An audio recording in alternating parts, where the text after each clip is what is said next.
देखिए यहाँ एक अरेंजमेंट है जिसमें एक कैस्टर ऑयल लिया हुआ है एक बाउल में, उसमें कुछ सेमोलिना सीड्स डाल रहे हैं, 2 इलेक्ट्रोड्स लगे हुए हैं, इनके बीच में 3000 वोल्ट्स हैं अप्लाइड।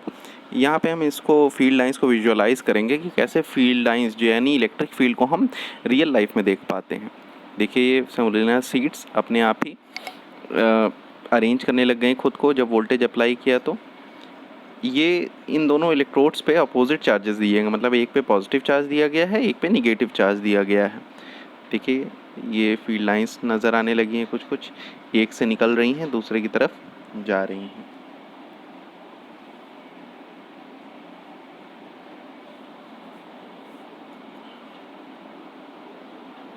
देखिए प्रॉपर पैटर्न बन रहा है।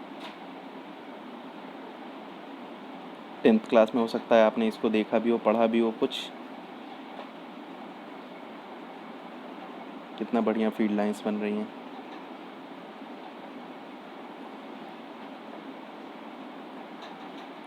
जैसे ही हम वोल्टेज हटाते हैं फिर से ये डिस्ट्रीब्यूट हो जाएंगी या रैंडम ओरिएंटेड हो जाएंगी, लेकिन ये कितना प्रॉपर फील्ड लाइंस नज़र आ रही हैं कि एक इलेक्ट्रोड से आती हैं दूसरे में जाती है। ये फील्ड पैटर्न हमने देख रखा है 10th में, हम इसको आज पढ़ेंगे प्रॉपर तरीके से, इसके बैकग्राउंड की थ्योरी भी पढ़ेंगे। अब ये देखिए यहाँ पे हम एक आइसोलेटेड पॉइंट चार्ज को देखेंगे। आइसोलेटेड पॉइंट चार्ज में पॉजिटिव या निगेटिव कोई एक वोल्टेज लगा दिए, जैसे यहाँ पॉजिटिव लगाया हुआ है। फिर से ये जैसे ही वोल्टेज अप्लाई किया ये सभी स्ट्रेट होने लग गई, रेडियली आउटवर्ड अरेंज होने लग गई। ये सीड्स जो हैं ये ऐसे मॉलिक्यूल से बनी हैं कि हाँ ये पॉजिटिवली चार्ज हैं, ठीक है, तो ये अपने आप ही एक टेस्ट चार्ज की तरह काम करती हैं, ठीक है ना। ये सारी चीज़ें हम आज इलेक्ट्रिक फील्ड लाइंस को पढ़ने के पहले देख लेना चाहते हैं। देखिए कितना बढ़िया अरेंजमेंट रियल लाइफ में दिखता है। यहाँ 2 प्लेट्स हैं, प्लेट्स में एक पे पॉजिटिव चार्ज है, एक में निगेटिव चार्ज। पूरी प्लेट है, यानी एक में पॉजिटिव चार्ज दूसरे में निगेटिव चार्ज। और फील्ड लाइंस कैसे uniform field line electric field क्या होता है, देखिए यहाँ पे पैरेलल अरेंज होने लग गई ये जो लाइंस हैं, ठीक है ना। और ये एक यूनिफॉर्म फील्ड लाइन का बिहेवियर है। देखिए कितना बढ़िया सभी पैरेलल अरेंज हो रहे हैं जितने ये हॉरिजॉन्टल लाइंस में, ठीक है ना। तो इसे हम इलेक्ट्रिक फील्ड लाइंस कहते हैं और इसी को आज हम पढ़ना शुरू करेंगे। चलिए देखते हैं वीडियो। अब हम पढ़ेंगे इलेक्ट्रिक फील्ड लाइंस। तो देखिए इलेक्ट्रिक फील्ड लाइंस क्या होती हैं, अभी तक हमने पढ़ा इलेक्ट्रिक फील्ड। तो इलेक्ट्रिक फील्ड लाइंस और कुछ नहीं, इलेक्ट्रिक फील्ड का ही पिक्टोरियल रिप्रेजेंटेशन होती हैं। देखिए शुरू करते हैं। देखिए इलेक्ट्रिक फील्ड लाइंस को इलेक्ट्रिक लाइंस ऑफ फोर्स भी कहते हैं। क्यों कहते हैं इसके बारे में अभी हमें जब डेफिनेशन पढ़ेंगे तब पता चलेगा। सबसे पहले है electric field vectors are visualised by the concept of electric field lines. They form a set of continuous lines which are the visual representation of the electric field in some region of space। देखिए ऐसे तो एक charge दूसरे charge पे force लगा रहा है, ठीक है, लेकिन हमें पता कैसे चल रहा है फोर्स लगा रहा है, एक हम फील कर रहे हैं उसको, क्योंकि दूसरा चार्ज कहीं ना कहीं या अट्रैक्ट हो रहा है या रिपेल हो रहा है, लेकिन हम उसको देख नहीं पा रहे हैं कि कैसे खींच रहा है या कैसे धक्का दे रहा है। तो इसी चीज़ को प्रॉपर्टीज़ के अकॉर्डिंग कि कैसे अट्रैक्ट हुआ या कैसे रिपेल हुआ, इसके अकॉर्डिंग एक पिक्टोरियल रिप्रेजेंटेशन बनाया गया है जिसे हम electric field lines of force या इलेक्ट्रिक फील्ड लाइंस कहते हैं।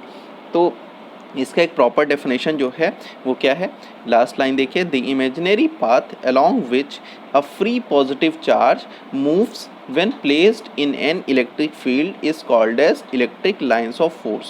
अब देखिए इसको समझने के लिए थोड़ा डिटेल में समझते हैं। देखिए मान लीजिए एक कोई फील्ड है, कहीं मान लीजिए ये स्पेस है, ये पॉजिटिव चार्ज अभी यहाँ था, ठीक है, अभी ये पॉजिटिव चार्ज है मान लीजिए, अभी ये थोड़ी समय बाद मान लीजिए बहुत छोटे टाइम में ये यहाँ पहुँचा, फिर यहाँ पहुँचा, फिर यहाँ पहुँचा, यहाँ गया, ठीक है, ऐसे चला गया, ठीक है। तो एक पॉजिटिव चार्ज ने ये पाथ ट्रेस किया। कैसे ट्रेस किया, हो सकता है किसी दूसरे चार्ज को ने इसको खींचा होगा इस तरह से। तो ये जो ट्रेजेक्ट्री फॉर्म हुई, ये कहलाती है इलेक्ट्रिक फील्ड लाइंस। यानी एक पॉजिटिव चार्ज जो ट्रेजेक्ट्री ट्रेस करता है उसे इलेक्ट्रिक फील्ड या इलेक्ट्रिक लाइन ऑफ फोर्स कहते हैं। और देखिए, अगर मान लीजिए ये पॉजिटिव चार्ज यहाँ रहा होता प्लस क्यू नॉट, या प्लस क्यू कह सकते हैं आप इसको, फिर यहाँ गया, फिर यहाँ गया, फिर यहाँ गया, तो ये सीधे चला जा रहा है ऊपर की ओर। यानी ये फील्ड लाइन क्या हुई, एक और फील्ड लाइन हमने ड्रॉ कर ली, कोई दूसरा प्लस क्यू नॉट था वो इधर को जा रहा है। यानी ये पाथ वो पाथ है, यानी वो इमेजिनरी लाइंस हैं जो एक पॉजिटिव चार्ज ट्रेस करता है किसी दूसरे फील्ड के प्रभाव में आने में। ठीक है ना। तो अब आगे देखते हैं क्या है। Imaginary path along which a free positive charge moves when placed in an electric field is called as electric lines of force। ठीक है। अब इसकी कुछ प्रॉपर्टीज़ भी होती हैं। Electric field lines start from a positive charge and end at negative charge at infinity. अब देखिए, यहाँ पे कुछ एक कन्वेंशंस बना दिए गए हैं, तो उस कन्वेंशन को समझते हैं। सबसे पहला तो ये है, electric field lines start from a positive charge and end at a negative charge. और दूसरा क्या है, for a positive point charge the electric field lines point radially outward and for a negative point charge the electric field lines point radially inward. इसको देखते हैं क्या कह रहे हैं। देखिए, एक पॉजिटिव चार्ज, कोई भी पॉजिटिव चार्ज, मान लीजिए मैंने ये एक पॉजिटिव चार्ज प्लस क्यू बनाया, ठीक है। एक कन्वेंशन बना दिया गया है कि प्लस क्यू चार्ज से फील्ड लाइंस हमेशा निकलती। ऐसा हुआ क्यों है, इसको समझने के लिए ऐसा समझिए कि जब रिसर्च इस फील्ड में हो रहे थे, शुरुआत हुई थी, ठीक है ना, तो साइंटिस्ट ने ये सोचा कि एक कोई चार्ज है प्लस क्यू, दूसरा चार्ज है प्लस क्यू। उन्होंने ये देखा कि दो सेम टाइप के चार्ज जब पास आते हैं तो एक दूसरे को धक्का देते हैं, ठीक है। और जब दो अपोजिट चार्ज एक दूसरे के पास आते हैं तो एक दूसरे को अट्रैक्ट करते हैं, ठीक है। तो उन्होंने इस चीज़ को एक प्रॉपर कन्वेंशन देने के लिए ये माना कि इनके पास ये दोनों एक ऐसी लाइन से जुड़े हुए हैं जो अगर सेम टाइप के चार्ज हैं तो लंबी होती चली जाती है, ठीक है। और अगर अपोजिट टाइप के चार्ज है तो वो छोटी होती है, वो स्ट्रेच करके ऐसे छोटी होती चली जाती है, ठीक है ना, आपस में मिलती, ठीक है। और ऐसा तभी पॉसिबल हुआ जब उन्होंने ये माना कि एक प्लस क्यू चार्ज जो है उसमें से फील्ड लाइंस, कुछ लाइंस हैं जो लाइंस ऑफ फोर्स भी हैं, वो बाहर की ओर निकलती हैं। और माइनस क्यू टाइप यानी निगेटिव चार्ज कोई भी होता है उसमें फील्ड लाइंस अंदर को जाती। ये कन्वेंशन माना गया है, ऐसा कोई रियल विजुअलाइजेशन नहीं है। जब एक बार इस तरह का मान लिया गया तो ये हमेशा के लिए ही एक कन्वेंशन बन गया। अब देखिए, अगर हम अब अपने ऊपर वाले कॉन्सेप्ट से चलें, एक प्लस क्यू चार्ज जिसमें फील्ड लाइन बाहर की ओर, ठीक है, और दूसरा प्लस क्यू चार्ज उसके पास लाए जिसमें फील्ड लाइंस बाहर की ओर। फील्ड लाइंस एक तरह से जैसे स्ट्रेच्ड रिंग होता है उस तरह से वर्क करती हैं। स्ट्रेच्ड रिंग क्या होता है, जैसे स्ट्रिंग मतलब जैसे आप एक रबर बैंड होता है उसको खींचते हैं तो छोड़ने पे वो क्या, वो छोटा हो जाना चाहता है। ये इन लाइंस की भी प्रॉपर्टी एक स्ट्रेच रबर की तरह होती है, ठीक है। तो अब इसको समझने के लिए, जैसे मान लीजिए ये दोनों पास लाए, ठीक है। अगर मान लीजिए मैंने ये एक पॉजिटिव और एक निगेटिव चार्ज पास लाया, तो एक पॉजिटिव चार्ज है ये, इसकी फील्ड लाइंस बाहर की ओर, ये फील्ड लाइन। एक निगेटिव चार्ज है, इसकी फील्ड लाइन अंदर की ओर, ठीक है, ऐसे। और ये अब देखिए, जब हम इन दोनों को पास लाए तो इसकी बाहर से जाने वाली फील्ड लाइन और इसके अंदर वाली जाने वाली फील्ड लाइन एक साथ जुड़ गई, ठीक है। और ये छोटी होना चाहेगी तो ये वाली जो बीच वाली लाइन है ये छोटी होना चाहेगी, तो ये पास लाना चाहेगी। इसी तरह ये वाली फील्ड लाइन उधर जा रही थी, ये इधर आ रही थी, दोनों जुड़ के ऐसे हो गई, ठीक है ना। ये वाली ऐसे जा रही थी तो ये ऐसे इधर को अट्रैक्ट हो गई। और ये सभी छोटे हो जाना चाहेंगी तो प्लस और क्यू माइनस क्यू एक दूसरे की तरफ चिपक जाना चाहेगा, ठीक है। इसी तरह अब ये इसके साथ क्या है, जब हम प्लस प्लस क्यू की बात कर रहे हैं तो दोनों सेम टाइप के हैं, दोनों ही बाहर हैं। ये इधर आया, ये इधर आया, दोनों ही अपोजिट एक दूसरे को धक्का दे रहे हैं, एक दूसरे से दूर जाना चाहेंगे। तो ये वाला फील्ड लाइन इससे दूर जाना चाहेगा, ये वाली इससे दूर जाना चाहेगा, ठीक है। ये वाली फील्ड लाइन इससे दूर जाना चाहेगी, ये इससे दूर जाना चाहिए, क्योंकि दोनों सेम डायरेक्शन की फील्ड लाइंस आ रही हैं। सेम डायरेक्शन की फील्ड लाइंस एक दूसरे को, अभी हम आगे एक और प्रॉपर्टी देखेंगे, एक दूसरे को कट नहीं करती हैं। तो ये दोनों एक ऐसे, जैसे ये ऐसे पास आ रहे हैं तो दूर भागेंगे, ठीक है ना। ये जब ये पास आएंगे तो ये यहाँ पे एक दूसरे को फील्ड लाइन्स रिपेल करेंगी, तो फील्ड लाइन रिपेल करेंगी तो ये दूर होंगे, और ये प्लस क्यू एक दूसरे से रिपेल कर जाएंगे, ठीक है। तो अब इसके बारे में और प्रॉपर्टी देखते हैं। तो देखिए यहाँ लिखा है field lines start from a positive charge and end at negative charge at infinity. For a positive point charge the electric field lines point radially outward and for a negative point charge the electric field lines point radially inward, ठीक है। अब देखिए electric field lines for isolated positive charge, देखिए यहाँ पे क्या है, एक आइसोलेटेड पॉजिटिव चार्ज जैसा मैंने बनाया, पॉजिटिव है तो बाहर की तरफ फील्ड लाइंस है।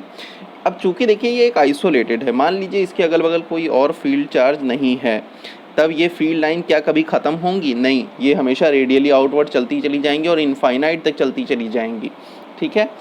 तो ये आइसोलेटेड पॉजिटिव चार्ज की फील्ड लाइंस होती हैं। निगेटिव चार्ज की फील्ड लाइंस अंदर की तरफ हैं, जैसा मैंने बनाया था, ठीक है। For an isolated positive point charge the electric field lines start from the charge and ends at only at infinity. मान लीजिए अब उसको कोई दूसरा कहीं किसी निगेटिव चार्ज में जाने का मौका नहीं मिला फील्ड लाइन को, तो कहाँ जाएगी? इनफाइनाइट तक सीधे चलती चली जाएगी, क्योंकि कभी कट नहीं करेगी। इसी तरह निगेटिव पॉइंट चार्ज की फील्ड लाइंस कहाँ से आती हुई दिखती हैं? इनफाइनाइट से आती हुई दिखती हैं। ये देखिए ये सभी फील्ड लाइन बहुत दूर से आती हुई दिख रही है इनफाइनाइट से, कहाँ आके मिल रही हैं? निगेटिव चार्ज में। तो आइसोलेटेड चार्जेस की फील्ड लाइंस हमेशा कहाँ तक जाती हैं? इन्फिनिटी तक जाती हैं। अब देखिए ये मैंने क्या बताया था आपको, वही चीज़, electric field vector at a point in space is tangential to the electric field lines at that point. अब देखिए इसको समझने के लिए क्या करें, ये देखिए इसको थोड़ा डिटेल में समझ लेते हैं।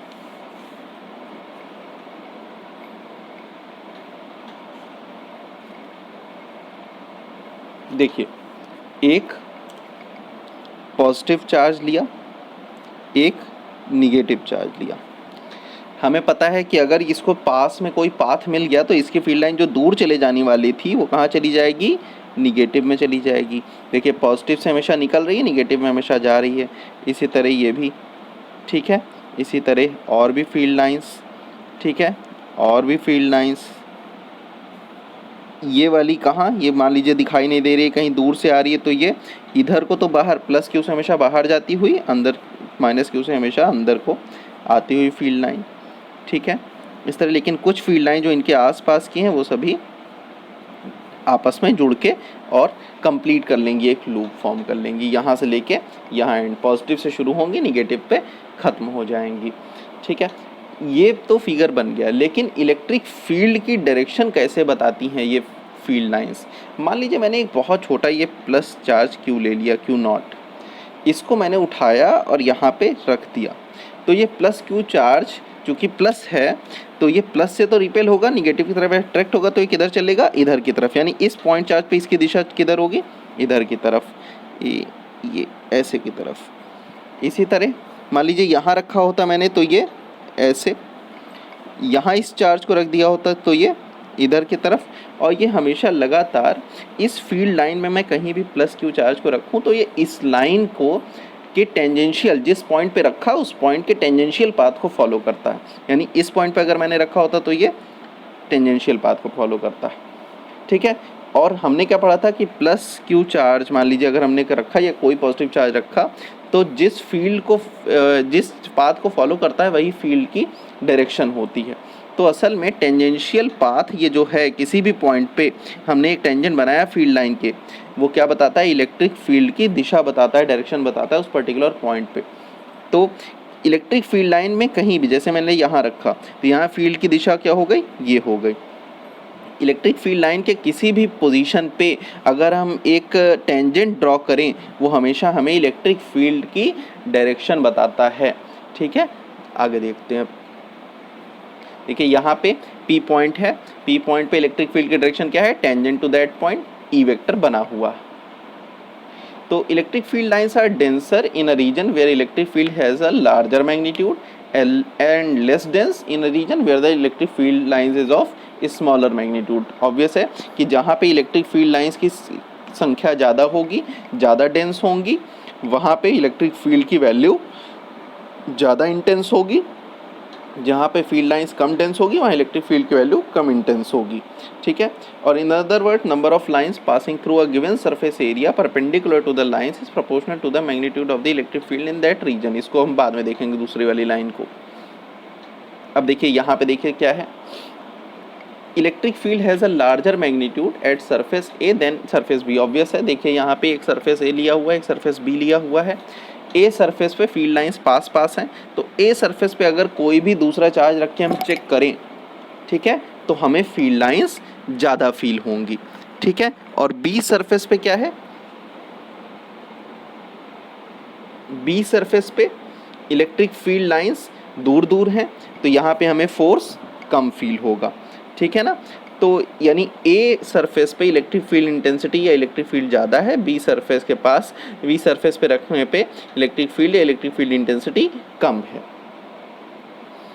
अब देखिए magnitude of the electric field for a point charge increases. अब ये तो हमने पहले ही देखा था, magnitude of the electric field due to a point charge कितना था, Q/r² था। ठीक है, तो उस वैल्यू को हमने निकाला भी था। ठीक है, तो वो हो गया प्रोपोर्शनल टू 1/r², यानी जैसे जैसे डिस्टेंस बढ़ती जाती है वैसे वैसे इलेक्ट्रिक फील्ड की इंटेंसिटी की वैल्यू घटती जाती है। ठीक है, तो अब यहाँ पे ये सेंटर पे एक चार्ज रखा हुआ है, मान लीजिए पॉजिटिव चार्ज है, उससे ए पास में है या बी पास में है। ए पास में ज़्यादा है, तो ए पास में ज़्यादा होगा तो आर की वैल्यू ए में कम होगी, इस वाले r² की वैल्यू जिसका डिनोमिनेटर कम होगा उसके लिए इलेक्ट्रिक फील्ड ज़्यादा होगा, यानी ऑब्वियस है ए पे इलेक्ट्रिक फील्ड ज़्यादा होने वाला है। इसी तरह at surface B electric field lines are farther apart compare to the electric field lines at the surface B. तो यहाँ पे दोनों चीज़ें हैं, एक तो एक जो सेंटर पॉइंट है उससे ए सरफेस और बी सरफेस की दूरियाँ अलग अलग हैं, दूसरा जो फील्ड लाइंस की डेंसिटी है वो ए पे ज़्यादा है, ए पे ज़्यादा पास पास फील्ड लाइंस है सारी, बी पे थोड़ी दूर दूर फील्ड लाइंस है, या ऐसे कह लें कि ए सरफेस से 10-12 फील्ड लाइंस पास हो रही हैं, जबकि बी सरफेस से हम देख पा रहे हैं 4 ही फील्ड लाइंस पास हो रही हैं। तो ए सरफेस पे फील्ड ज़्यादा होगा बी सरफेस के कंपेरिजन में। अब देखिए एक सबसे इम्पॉर्टेंट चीज़ जो हमेशा पूछा जाता है वो है no two electric field lines intersect each other. ठीक है, तो ये क्वेश्चन आता है कि क्यों दो फील्ड लाइंस एक दूसरे को कभी इंटरसेक्ट नहीं कर सकती। अब देखिए फील्ड लाइंस जो हैं वो फोर्स लाइंस भी कहलाती हैं। If two lines cross at a point then there will be two different electric field vectors at the same point. यानी मान लीजिए जैसा फिगर में है कि दो फील्ड लाइंस आपस में कट कर गई, तो अब ठीक जहाँ कट करी वहाँ एक पॉइंट P है, वहाँ हमने कोई चार्ज रखा Q। अब हमने तो पढ़ा था कि चार्ज Q फील्ड लाइन को फॉलो करता है, तो एक ही चार्ज Q को अब दो डायरेक्शन मिल गई चलने के लिए, तो वो कौन सी फील्ड को फॉलो करेगा, कौन सी लाइन को फॉलो करेगा, ये कंफ्यूजिंग है। ठीक है, यानी वो दो डायरेक्शन में फोर्स फील करेगा एक ही पार्टिकल के कारण, ऐसा तो नहीं हो सकता। इसीलिए दो फील्ड लाइंस कभी भी एक दूसरे को इंटरसेक्ट नहीं कर सकती हैं। अब मान लीजिए if some charge is placed in the intersection point then it has to move in two different direction, वही जो मैं आपको बता रहा था, at the same time which is physically impossible, hence electric field lines do not intersect. ठीक है, अब देखिए the number of electric field lines that emanate from the positive charge or end at a negative charge is directly proportional to the magnitude of the charge। obvious है कि जितना ज़्यादा charge होगा उतना ज़्यादा उस चार्ज से फील्ड लाइंस निकलेंगी। मान लीजिए 1 कूलाम के चार्ज से फील्ड लाइंस निकलेंगी और 2 कूलाम के चार्ज से फील्ड लाइंस निकलेंगी, तो 2 कूलाम वाले चार्ज से जो फील्ड लाइंस निकलेगी उसकी नंबर जो है वो 1 कूलाम वाले फील्ड लाइंस चार्ज से दुगना होगा। 3 कूलाम वाले में 3 गुना होगा फील्ड लाइंस, 4 कूलाम वाले में 4 गुना होगा फील्ड लाइंस। ठीक है, तो ये फील्ड लाइंस देखिए +Q कूलाम के लिए है, ये फील्ड लाइन -2Q कूलाम के लिए। देखिए फील्ड 2Q यानी इसका मैग्नीट्यूड भी बदला और डायरेक्शन भी प्लस से माइनस हो गया, यहाँ +Q कूलाम था, यहाँ -2Q कूलाम हो गया, तो डायरेक्शन भी बदल गई, यानी डायरेक्शन माइनस है तो अंदर की तरफ ये और संख्या भी बढ़ गई है। ठीक है ना। Note that number of field lines emanating from plus q is 8 and the number of field lines ending at -2q is 16। वही चीज़ जो समझा रहे हैं, since the magnitude of the second charge is twice that of the first charge then number of field lines drawn from -2q is twice in number then that of charge plus q. ऐसा नहीं है कि हमेशा ये +8 और 16 ही होती हैं, ये बस एक एग्जाम्पल लिया हुआ है। अब देखिए यहाँ पे एक एग्जांपल दे रहा है, the following picture depict electric field lines for various charge distribution. अब देखिए यहाँ दो चार्जर रखे हुए हैं Q1 Q2। Q1 जो है वो हमारा निगेटिव चार्ज दिख रहा है, ठीक है ना, और Q2 जो है उसमें पॉजिटिव चार्ज दिख रहा है क्योंकि Q2 से निकल रही है फील्ड लाइंस और Q1 की तरफ जा रही हैं। देखिए electric field lines start at Q2 and end at Q1, so Q2 is positive, Q1 is negative. Number of field lines starting from Q2 is 18। देखिए यहाँ पे दिख रहा है 18 फील्ड लाइंस Q2 से निकल रही हैं और Q1 में कितनी जा रही हैं, केवल 6 जा रही हैं, यानी Q1 का मैग्नीट्यूड कितना हो सकता है, 6 हो सकता है, और Q2 का मैग्नीट्यूड का रेशियो कितना हो सकता है, 18 हो सकता है। तो 6/18 1/3 it implies that Q2 is equal to 3 times of Q1। Magnitude only, not direction, direction is opposite. Now अब यहाँ पे आप ये निकाल सकते हैं खुद भी, इसको आप खुद से करने की कोशिश करिएगा, देख के एक बार नोट कर लीजिए या स्क्रीनशॉट ले लीजिए, ठीक है। चलिए नाउ अब देखिए ये एक और ये रिप्रेजेंटेशन है जहाँ पे 3 चार्जेस रखे हुए हैं, ठीक है।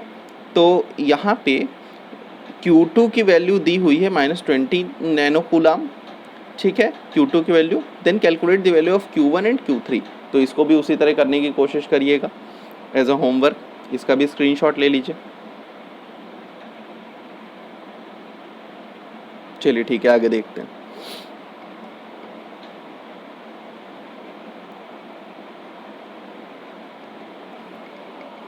तो देखिए हमने क्या क्या देख लिया, इलेक्ट्रिक फील्ड क्या होते हैं, इलेक्ट्रिक फील्ड इंटेंसिटी क्या होती है, इलेक्ट्रिक फील्ड पॉइंट चार्ज के कारण, इलेक्ट्रिक फील्ड लाइंस क्या होती हैं, ये सारी चीज़ हमने देख ली, ठीक है ना।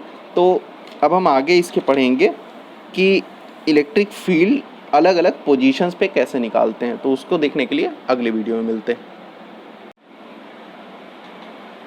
पिछले वीडियो में हमने देखा कि इलेक्ट्रिक फील्ड लाइंस क्या होती हैं, ठीक है ना। अब हम उनके बारे में थोड़ा प्रॉपर रिवाइज कर लेंगे छोटा सा, उसके बाद हम आगे बढ़ेंगे।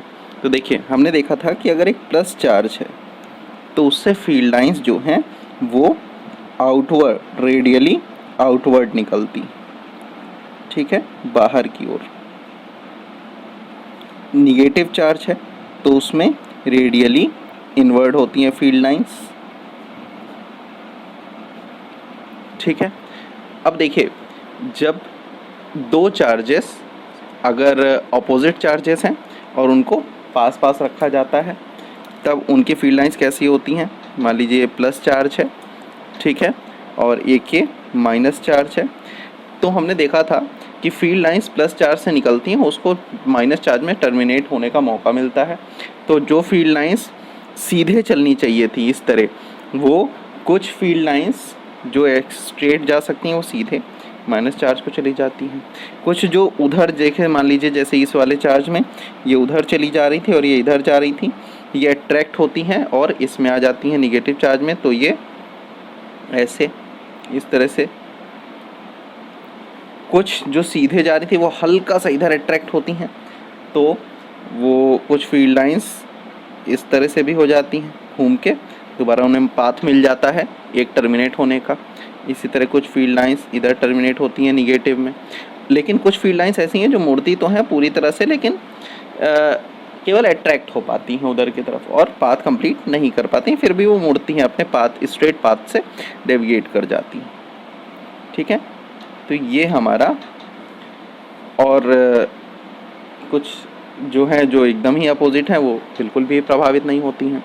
इसी तरह यहाँ पे कुछ फील्ड लाइंस जो सीधे आ रही थी वो उधर की तरफ प्लस की तरफ अट्रैक्ट होती हैं, कुछ ये कुछ स्ट्रेट ही रह जाती हैं, कुछ डेविएट करती हैं। तो ये एक प्लस माइनस जब अपोजिट साइन है तो इस तरह का उसकी फील्ड लाइंस नज़र आती है। लेकिन अगर हम सेम साइन की बात करें, ठीक है ना, सेम साइन में तो सेम साइन में क्या होता है देखिए, प्लस चार्ज है, प्लस चार्ज, ठीक है। तो यहाँ फील्ड लाइंस बाहर निकलेंगी दोनों से, लेकिन दोनों ही एक दूसरे से दूर हट जाना चाहती हैं, क्योंकि फील्ड लाइंस एक दूसरे पे फोर्स लगाती हैं, एक दूसरे को इंटरसेक्ट नहीं कर सकती, एक दूसरे से दूर भाग जाना चाहती हैं, लेकिन उन्हें रहना भी है उस जगह पे, तो वो एक दूसरे से दूर हटती हैं। जैसे ये यहाँ वाली फील्ड लाइन इधर, ये फील्ड लाइन इधर, एक दूसरे को काटेंगी नहीं कहीं भी, चाहे हम ऊपर कितना भी खींचते चले जाएं, ये कभी एक दूसरे को कट नहीं करती हैं।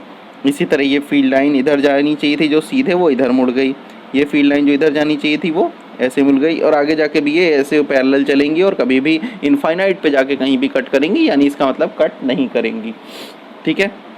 ये फील्ड लाइन्स इस तरह बाहर की ओर, ये ऐसे बाहर की ओर, और बाकी सारा हमको पता है कि ये बाहर चली जाएंगी, इधर ये है, इधर ये बाहर थोड़ा सा देख रहे हैं आप, जो इधर जो जितना पास है वो थोड़ा कम डेविएट, और ऐसे जाते जाते इस पर कोई प्रभाव नहीं पड़ा। इसी तरह ये वाली लाइंस के साथ होगा, ठीक है, जो जितना ज़्यादा इस दूसरे चार्ज के करीब रहेंगी वो उतना ज़्यादा इफेक्ट करेंगी। तो ये एक, अब देखिए यहाँ पे क्या कोई फील्ड लाइंस है? नहीं, तो यानी यहाँ पे कोई भी फील्ड लाइन नहीं है, और अगर फील्ड लाइन नहीं है तो फील्ड नहीं है, और फील्ड नहीं है तो इसको क्या कहते हैं? न्यूट्रल पॉइंट कहते हैं, न्यूट्रल। यहाँ पे कोई भी फील्ड नहीं होता, यानी ज़ीरो फील्ड होता है। कौन सा पॉइंट? Neutral point. इसी तरह अब दो निगेटिव चार्जेस के लिए देख लेते हैं। निगेटिव चार्जेस में क्या होगा? एक निगेटिव चार्ज ये, एक निगेटिव चार्ज ये, इनमें फील्ड लाइंस इनके अंदर की तरफ, यानी स्ट्रेट वाली फील्ड लाइंस अपोजिट वाली, तो ये इन पे कोई प्रभाव नहीं पड़ेगा। जो यहाँ पे अट्रैक्ट होनी चाहिए थी वो हल्का सा ऐसे मुड़ जाती हैं, और कभी भी एक दूसरे से कट नहीं करेंगी, ऊपर भी दूर चलती चली जाएंगी। इसी तरह ये फील्ड लाइंस जो इनफाइनाइट से आ रही थी वो एक दूसरे से दूर हट गई, ठीक है ना। और भी फील्ड लाइंस हैं, इधर वाली थोड़ी कम प्रभावित होंगी, ठीक है ना। ये इसी तरह ये वाली भी थोड़ी कम प्रभावित होंगी, थोड़ा कम डेविएट होंगी, ठीक है ये। और इस तरह से फिर यहाँ पे भी क्या मिला हमें? न्यूट्रल पॉइंट मिला। इसको क्या कह दिया? न्यूट्रल पॉइंट, ठीक है ना। क्यों? क्योंकि यहाँ पे कोई भी फील्ड नहीं होगा इन दोनों के बीच में, यानी सेम चार्जेस के बीच में कोई भी फील्ड नहीं होता, न्यूट्रल पॉइंट होता है, ठीक है। तो ये हमने कुछ एक जानकारी ले ली। अब उसके बाद देखिए एक और टर्म आता है जो बहुत ज़्यादा यूज़ होता है, वो है यूनिफॉर्म फील्ड। तो अब देखते हैं यूनिफॉर्म फील्ड क्या चीज़ होती है। मान लीजिए एक हमने प्लेट ले ली, इनफाइनाइट प्लेट, बहुत लंबी प्लेट्स, दो प्लेट ले ली, एक पे खूब सारा पॉजिटिव चार्ज रख दिया, एक पे खूब सारा निगेटिव चार्ज रख दिया। अब चूंकि फील्ड लाइंस तो सबसे चारों तरफ निकलनी थी, लेकिन बगल वाला इधर वाली फील्ड लाइन को धक्का देगा, ये वाला इसकी फील्ड लाइन और इसकी फील्ड लाइन को धक्का देगा, ये वाला के फील्ड लाइंस इस वाले को धक्का देंगी। तो ओवरऑल और पॉजिटिव से निकल के फील्ड लाइन कहाँ जाएंगी? निगेटिव में।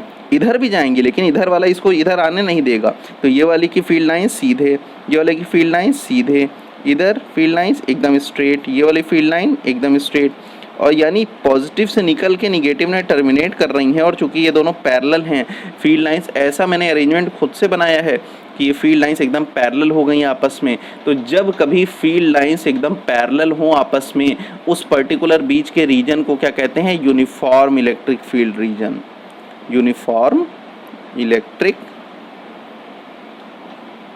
फील्ड, ठीक है। तो इसका हम बहुत इस्तेमाल किया करेंगे जहाँ भी आप फील्ड लाइंस पैरेलल देखा करेंगे। जैसे यहाँ पे, यहाँ अगर मैंने थोड़ा और साफ बनाया होता तो बहुत छोटा रीजन यहाँ पे ऐसा, ठीक है ना, यहाँ पे ऐसा। तो यहाँ एक बहुत छोटा सा रीजन ऐसा भी होता है जहाँ सभी फील्ड लाइंस पैरेलल होती हैं। यहाँ एक ऐसा रीजन होता है जहाँ सभी फील्ड लाइंस पैरेलल होती हैं। तो ये बीच में रीजन ऊपर और नीचे क्या होता है? पैरेलल। इसका मतलब ये रीजन क्या है? यूनिफॉर्म इलेक्ट्रिक फील्ड का रीजन होता है, ठीक है ना। तो ये हो गया हमारा यूनिफॉर्म इलेक्ट्रिक फील्ड। अब हम जो अगली क्वांटिटी पढ़ेंगे वो बहुत ही इंपॉर्टेंट है, वो है इलेक्ट्रिक डाइपोल, ठीक है ना। डाइपोल क्या चीज़ होती है पहले यही समझ लेते हैं, उसके बाद आगे देखते हैं। जब दो पॉजिटिव और निगेटिव, मतलब एक पॉजिटिव और एक निगेटिव चार्ज को बहुत ही ज़्यादा करीब रखा जाता है, बहुत ही ज़्यादा करीब यानी मॉलिक्यूलर डिस्टेंसेस में रखा जाता है, ठीक है। तो उनके, और देखिए इसको मैंने डिस्टेंस कह दिया 2a। तो ये जो एक असेंबली तैयार होती है इसको क्या नाम देते हैं? इलेक्ट्रिक डाइपोल, पोलराइजेशन आप समझते हैं, दो जो पहले अगर मान लीजिए मैंने प्लस क्यू माइनस क्यू को मिला दिया तो प्लस क्यू माइनस क्यू मिलके क्या हो गया, अगर मान लीजिए मैंने एक जगह प्लेस कर दिया तो ये न्यूट्रल हो गया। न्यूट्रल क्वांटिटी थी, एक न्यूट्रल मॉलिक्यूल था, लेकिन उसके दो charges plus Q minus Q थोड़ा सा एक दूसरे से अलग हो गए। ठीक है, तो ये क्या हो गया, कहते हैं ना कि एक समाज पोलराइज हो रहा है। ठीक है, तो पोलराइजेशन का मतलब जो लोग पहले न्यूट्रल थे उनमें अब दूरी आ रही है। ठीक है, तो दो प्लस क्यू माइनस क्यू एक दूसरे से दूर भी नहीं जा रहे हैं, लेकिन इतना करीब हैं कि एक दूसरे से थोड़ा डिफरेंट हैं, थोड़ा डिस्टेंस पे है, और उन्होंने एक असेंबली तैयार की है। इसको कहते हैं पोलराइजेशन या इलेक्ट्रिक डाइपोल फॉर्म हो जाना। प्लस क्यू और माइनस क्यू दो अलग अलग टाइप की चार्जेस हैं। ठीक है ना, तो इलेक्ट्रिक डाइपोल। अब इसके बारे में हम और थोड़ा डिटेल में पढ़ेंगे।